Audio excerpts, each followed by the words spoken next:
Guru Gembul akui kekalahannya debat melawan Gus Nuruddin atau Ustadz Nuruddin ya.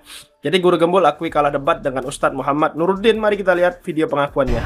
Assalamualaikum brother, selamat datang kembali di Guru Gembul Channel.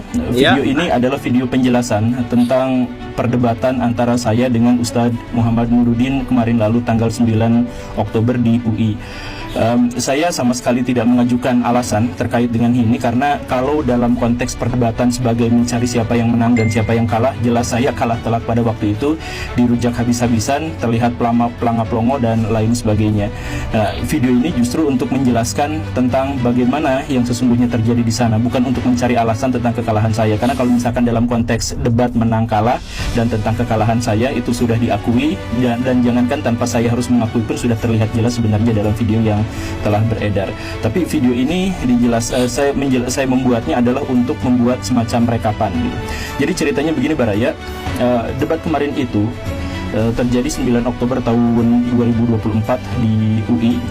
Itu awal mulanya adalah ada sebuah pernyataan saya yang kemudian menjadi polemik di masyarakat. Pernyataan saya itu adalah akidah itu tidak diilmiahkan, akidah tidak bisa diilmiahkan, dan saya tidak mau untuk mengilmiahkan akidah.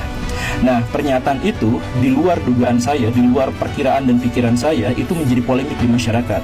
Saya bertanya-tanya kenapa hal ini menjadi sebuah polemik. Kan sudah umum diketahui bahwa banyak orang yang mengatakan tidak semua dalam agama itu bisa dinalar, tidak semua dalam agama itu bisa dirasionalisasikan dan bisa diilmiahkan. Dan saya menempatkan akidah sebagai salah satu dari unsur agama Islam itu adalah bagian yang sakral itu, bagian yang tidak bisa dirasionalisasikan, tidak bisa diempiriskan, dan tidak bisa diilmiahkan. Maka ketika saya berhubungan dengan dalil-dalil yang berhubungan dengan akidah, maka saya terima apa adanya tanpa bertanya. Saya pikir itu juga adalah pandangan dari ulama-ulama terdahulu, pandangan dari generasi awal Islam. Sama seperti Imam Malik ketika ditawari oleh diskusi hal yang terkait dengan sifat-sifat Allah, maka Imam Malik mengatakan jangan bertanya bagaimana. Atau ketika Imam Ahmad bin Hambal digebukin pada waktu itu untuk menjawab sebuah pertanyaan, yaitu apakah Al-Quran itu makhluk atau bukan, beliau hanya menjelaskan bahwa Al-Quran itu adalah kalam Allah dan tidak melanjutkan apapun, karena ya sudah selesai dari situ. Nah, sikap inilah yang saya pikir juga harus saya pegang ketika ada pertanyaan, ada diskursus, ada dialektika terkait dengan akidah, terkait dengan zat Allah, sifat Allah, tentang takdir dan lain sebagainya. Maka saya akan menghentikan perdebatan itu dan saya akan berhenti di situ saja. Maksudnya saya tidak akan menalarnya, saya tidak akan mencoba untuk mendiskursuskannya dan lain sebagainya. Ada wahyu yang seperti itu, ya sudah saya terima apa adanya tanpa bertanya dan tanpa mengajukan alasan begini dan begitu. Interpretasi ya tentu saja ada, tetapi hanya saya simpan saja dalam benak sebagai bagian dari keimanan. Nah, saya pikir pernyataan itu adalah pernyataan yang lumrah dan sudah umum di masyarakat gitu, tetapi pernyataan itu tuh menjadi polemik. Makanya ketika banyak orang, banyak kalangan ulama gitu, kalangan akademisi yang justru malah mempertanyakan saya pertanyakan balik. Salah satunya itu adalah Ustadz Nuruddin.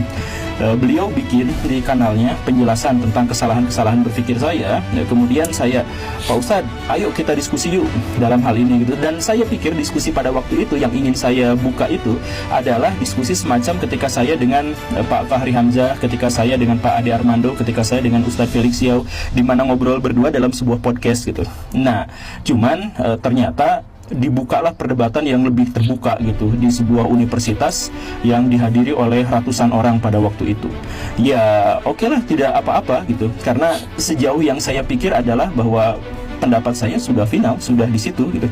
Dan ini pula lah yang menyebabkan, saya mohon maaf ya, mungkin ada di antara orang-orang yang menganggap bahwa saya itu menghina dan meremehkan. Dan saya bahkan pada waktu itu juga mengatakan saya meremehkan, bukan meremehkan pada Ustadz Nuruddin, tapi saya meremehkan pada dialog dan diskusi ini. Maksudnya ngapain hal yang seperti ini didiskusikan? Ini kan sudah final bahwa saya tidak mau mendiskusikan sesuatu yang berhubungan dengan akidah, bahwa saya berhenti di situ saja. Bahkan saya sering dalam tanda kutip, mohon maaf ya, meremehkan orang-orang yang debat agama gitu. Ya karena apa? Ya karena kalau masalah akidah kemudian dibenturkan dengan akidah yang lain, ya nggak nyambung gitu, karena kriteria dan lain sebagainya ya sudah sangat berbeda, dan itu sepenuhnya terkait dengan iman gitu. Kalaupun saya misalkan berbicara terkait dengan masalah agama, maka masalah agama yang dimaksud itu biasanya adalah kritik sosial, masalah-masalah yang antropologis, kemudian sesuatu yang berhubungan dengan sejarah, perilaku manusia dan lain sebagainya. Masalah akidah saya menghindari perdebatan dan diskusi di situ. begitu.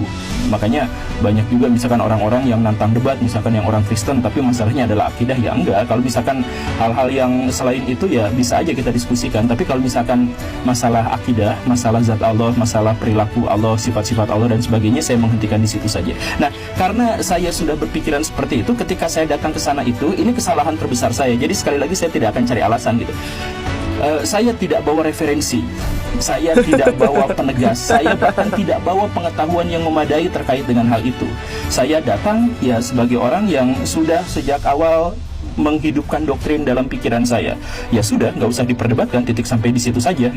Nah, itu adalah hal yang justru sebaliknya dilakukan oleh Ustadz Nuruddin, di mana Ustadz Nuruddin begitu sempurnanya dalam tanda kutip membawa referensi yang sangat-sangat banyak, jauh lebih dari memadai, pengetahuan-pengetahuan yang mendalam terkait dengan tema itu, dan tentu saja persiapan.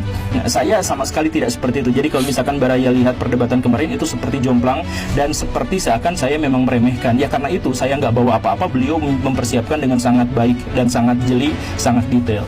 Akhirnya apa? Ya ketika terjadi perdebatan itu saya tidak membawa apa-apa. Banyak pula orang yang berkomentar bahwa saya argumentasinya kok muter-muter aja di situ gitu. Dan ya memang muter-muter di situ karena saya nggak punya argumentasi apapun terkait dengan apakah Allah begini dan begitu dan sebagainya. Itu saya hanya mencoba untuk menjelaskan secara metodologis kenapa saya tidak ke situ gitu. Nah, tetapi pendekatan metodologis itu juga pada akhirnya menyandera pikiran saya.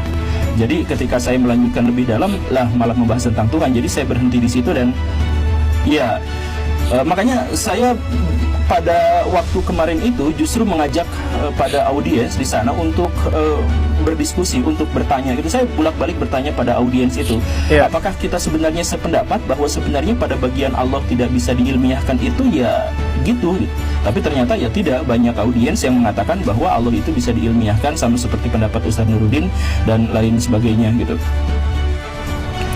Ya, pada akhirnya sekarang saya hanya bisa mengambil hikmah dan pelajaran. Saya memahami bahwa kehidupan manusia itu adalah dinamika, dan karena itu saya sih berharap bahwa saya mampu untuk bisa menjadikan fenomena dan kejadian kemarin itu sebagai upaya untuk memperbaiki diri, memperbaiki kualitas diri, untuk terus belajar dan untuk terus bersemangat untuk membangun sebuah peradaban. Saya punya visi dan punya misi, dan saya selalu berdoa kepada Allah Subhanahu wa Ta'ala. Bahkan di setiap sholat saya selalu berdoa atas hal yang sama, agar saya bisa menjadi bagian yang berkontribusi atas kebangkitan negara ini, atas kebangkitan agama ini.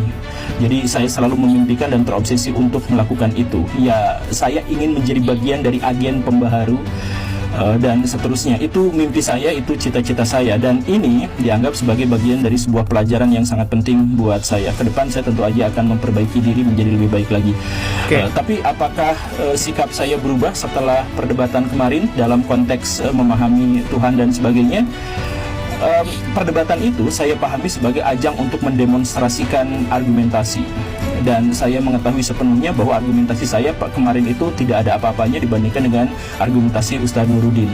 Tetapi karena saya memahami itu sebagai ajang demonstrasi argumentasi, maka saya hanya melihat itu sebagai kemampuan beliau sangat luar biasa dalam mengajukan argumentasi dan sangat berkebalikan dengan saya.